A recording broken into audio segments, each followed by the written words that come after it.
Hello everyone, কেমন আছো তোমরা সবাই? আশা করছি খুব ভালো আছো তোমরা। আমরাও কিন্তু বেশ ভালো আছি। তো আজকে চলে এসেছি নিয়ে আরও একটি ভিডিও। আমার চ্যানেলের একটি নতুন ভিডিওতে তোমাদের সবাইকে অনেক ওয়েলকাম জানিয়ে ব্লগটা স্টার্ট করছি। তো আজকে দেখো অনেক কিছু তোমাদের সাথে শেয়ার করব। তো বিয়ের পর্ব তো মোটামুটি শেষ হয়ে গেছে। দাদার বিয়ের পর্বের ভিডিওগুলো না দেখে থাকলে তোমরা অবশ্যই চ্যানেলে গিয়ে ভিডিওগুলো দেখে এসো। আর আজকে তোমাদের সাথে শেয়ার করব বিয়ের কিছু গিফট খোলা, ঠিক আছে? আর তার সাথে শ্বশুরবাড়ি গিয়েছিলাম, ভীষণ আনন্দ হয়েছে। কি করলাম সমস্ত কিছু কিন্তু তোমাদের সাথে শেয়ার করব। তো তোমরা ভিডিওটা দেখতে থাকো। তো দেখো, এটা বিয়ের 2-3 দিন মানে বৌভাতের আর কি রিসেপশনের 2-3 দিন পরের কথা। তো এখানে দাদা বসেছে সকালে, স্নান দান সেরে প্রায় 12টা মতন বাজে এখন গিফটগুলো খুলতে। তো এখানে কিছু গিফট ছিল, সেগুলো খোলা হচ্ছিল। তো ভাবলাম সেটারই একটু ভিডিও করে নিই। তো দেখো, এখানে সবার ফার্স্টে একটা ইলেকট্রিক কেটেল পেয়েছে, তারপর এখানে একটা ডিনার সেট আছে, সেট পেয়েছে, আর গাছা হয় না প্রদীপ জ্বালানোর, সেই গাছাগুলো একটা পেয়েছে। তার সাথে এখানে একটা হাঁড়ি পেয়েছে, যে দেখো কি সুন্দর হাঁড়িটা। তো এইসব গিফটগুলো যখন খুলতে থাকে না, দেখতে এত ভালো লাগে, সত্যি আমার তো ভীষণ পছন্দ হয় এইসব গিফট খোলা দেখতে। আর তারপর দেখো এরকম একটা বক্স, এই বক্সের ভেতরে এরকম 6টা চন্দন ফ্লেভারের সাবান, ঠিক আছে? এটা ছিল, জানি না এটা কে দিয়েছে, ভীষণ ভালো লেগেছে। আর আর্যরা দেখে তো আমি একটা সাবান নেব, আর আর্যর দাদাভাই বলছে আমিও একটা সাবান নেব। তো এরকম আর কি হাসাহাসি চলছে। তো তারপর এখানে কিন্তু আমার মাসিরা ছিল, মাসিরা সবাই বসেছে, এখানে নতুন বউও ছিল, আমার মামা ছিল, সবাই বসেছে একসাথে, আর গিফটগুলো খোলা হচ্ছিল। তো এখানে একটা গণেশের মূর্তি পেয়েছে, গণেশ না মেবি হয়তো ওটা রাধাকৃষ্ণ ছিল। তো এখানে একটা ইন্ডাকশন ওভেন পেয়েছে, এখানে ছিল বিছানার চাদর, তার সাথে ছিল প্রচুর সুতির শাড়ি, যেগুলোকে ছাপা শাড়ি বলা হয় আর কি। তো ওগুলো ছাপা শাড়ি। আর তার সাথে কিন্তু নানান রকম কাপের সেট ছিল, কাপের সেটগুলো না ভীষণ সুন্দর ছিল, খুব ভালো লাগছিল দেখতে। তারপর বোল সেটগুলো থাকে না, যেগুলো কাচের 2টো বাটি দিয়ে যে বোল সেটগুলো হয়, তো সেই বোল সেটগুলো পেয়েছে। আর দেখো এখানে এরকম ধরনের বোল সেট প্রচুর পেয়েছে, এই যে ঠিক এই টাইপের, মানে অনেকগুলো পেয়েছে, যতগুলো গিফট খোলা হয়েছে তার মধ্যে অনেকগুলো পেয়েছে, এরকম ধরনের বোল সেটও অনেক পেয়েছে। তো তারপর এখানে একটা পুষ্পপত্র পেয়েছে, পেতলের যে পুষ্পপত্রগুলো হয়, তো সেই পুষ্পপত্র। আর এখানে তার সাথে আরেকটা বোল সেট ছিল, সেটা পেয়েছে। তো এখানে এক করে সব বের করা হচ্ছিল, আর সবাই মিলে বেশ আনন্দ হচ্ছিল। তো এখানে দেখো আরও একটা ইন্ডাকশন পেয়েছে, ইন্ডাকশন টোটাল এখান থেকে আর কি 3টে ইন্ডাকশন পেয়েছে, মানে আমাদের বাড়ি থেকে আর কি। আর এখানে একটা ভীষণ সুন্দর রাধাকৃষ্ণের একটা মানে সুন্দর কি বলে ওটাকে, ওয়ালে লাগানোর যে পেন্টিংগুলো থাকে সেগুলো পেয়েছে। এখানে একটা ঘড়িও ছিল, খুব সুন্দর ঘড়িটা ছিল।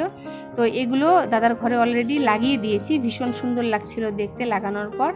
আর তার সাথে এরকম ধরনের সেট প্রচুর পেয়েছে। তো এই যে দেখো, আমার জিজু আজকে চলে গেছে, মানে যেদিন চলে গেছে সেদিনেরই এগুলো খোলাখুলি হয়েছে।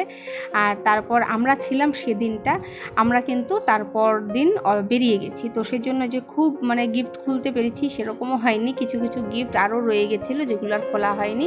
তো এই ঘরে যেগুলো ছিল সেই গিফটগুলোই কিন্তু খোলা হয়েছে। তো সেগুলোই ভাবলাম তোমাদের সাথে একটু শেয়ার করে দিই। আর তার সাথে দেখো প্রচুর শাড়ি, বিছানার চাদর, তার সাথে কুর্তিও পেয়েছে। আর দেখো তোমাদের সাথে একটা জিনিস শেয়ার করছি, এই শাড়িটাও কেউ দিয়েছে, ঠিক আছে? তো জানি না নতুন বউকে কে এই ধরনের শাড়ি দিল। তো যাই হোক, সবার নিজের পছন্দ। আর এই যে শাড়িটা দেখতে পাচ্ছ, শাড়িটা খুব সুন্দর, এটা দিয়েছে আমার ছোট ননাস, এই ইয়েলো কালারের শাড়িটা দিয়েছে।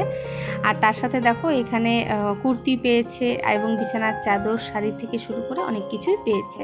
তো এইগুলো একে খোলা হচ্ছিল, খুলে জায়গা মতন রেখে দেওয়া হচ্ছিল, কারণ ঘরের অবস্থাও খুব খারাপ ছিল। আমাদের ঘরগুলো তো খুব বেশি যে বড় তাও তো না, তো মানুষজনের যাওয়া আসার জায়গা একদম আটকে ছিল। তো সেই জন্য কিন্তু খুব তাড়াতাড়ি করে গিফটগুলো খুলে ফেলা হয়েছে।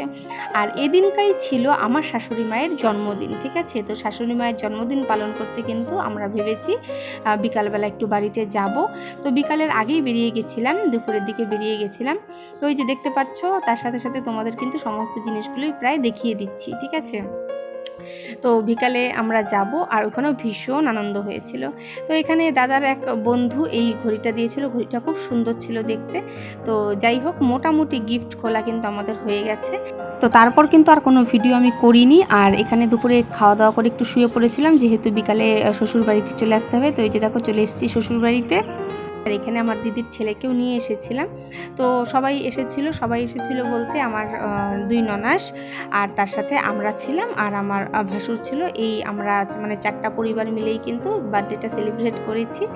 তো যাই হোক, ভীষণ আনন্দ হয়েছে। আমার শাশুড়ি মা 72 ইয়ার্স থেকে 73 ইয়ার্সে এবার পড়লো আর কি। তো এই যে আমাদের মা কেকটার উপরে লেখানো হয়েছে। আর আমার এই যে ভাসুর পিঙ্ক কালারের গেঞ্জি পরা, আর তার সাথে আমার ছোট ননাসের বর এখানে এসেছে। তো যাই হোক, সবাই মিলে খুব আনন্দ হচ্ছিল। ঘরটাকে ওরা সুন্দর করে ডেকোরেট করেছে। অ্যাকচুয়ালি এই সমস্ত কিছু আমার শাশুড়ি মা জানতোই না। তো শাশুড়ি মাকে মানে বড় দিদির বাড়িতে পাঠিয়ে দেওয়া হয়েছিল, আর তারপর কিন্তু এই ডেকোরেশনগুলো করা হয়েছে। মা এসে তো দেখে স্বাভাবিক যা হয়, মানে একদম অবাক হয়ে গেছে। তো যাই হোক, অনেক বয়স হয়ে গেছে আমার শাশুড়ি মার। তো এখানে এই সবাইকে ডাকা হচ্ছিল, আর তারপর কিন্তু এখানে ফটো তোলা হবে। ফটো তোলার জন্য সবাইকে ডাকছিল শাশুড়ি মা। আর তারপর আমরা একটু ভিডিও তুলে নিচ্ছিলাম, আর তারপর সবাই মিলে কিন্তু দাঁড়িয়ে বাচ্চাগুলোকে সাথে নিয়ে এখানে কেক কাটা হয়েছে। সত্যি কথা, এই দিনগুলো না মানে চলে যায় প্রতি বছর। মায়ের এই জন্মদিনটাতে আমরা কিন্তু থাকতে পারি না, যে কোনো কারণেই হোক আমরা হয়তো আসতে পারিনি বা থাকতে পারিনি। Happy birthday to you, happy birthday to you মা, হ্যাপি বার্থডে টু ইউ। তো এবার আজকের দিনটাতে এখানে থাকতে পেরে ভীষণ আনন্দ হচ্ছে। তো অনেক দিন ধরেই ভাবছিলাম শাশুড়ি মায়ের জন্মদিনে বাড়িতে থাকবো, কিন্তু বিশেষ কোনো কারণে হয়তো থাকা হচ্ছিল না। তো যাই হোক, এবার থেকেছি, আমাদেরও ভীষণ ভালো লেগেছে, শাশুড়ি মাও কিন্তু খুব খুশি হয়েছে। তো এখানে আমার শাশুড়ি মায়ের জন্য পায়েস বানানো হয়েছিল, আর তার সাথে কিন্তু ফ্রাইড রাইস করা হয়েছিল, চিকেন করা হয়েছিল, আর তার সাথে আমার ছোটো ননাস পনির বানিয়ে নিয়ে এসেছিল, আর চিলি সয়া হয় না, সেই চিলি সয়া করা হয়েছিল। তো এই দিনটা ভীষণ আনন্দের গেছে।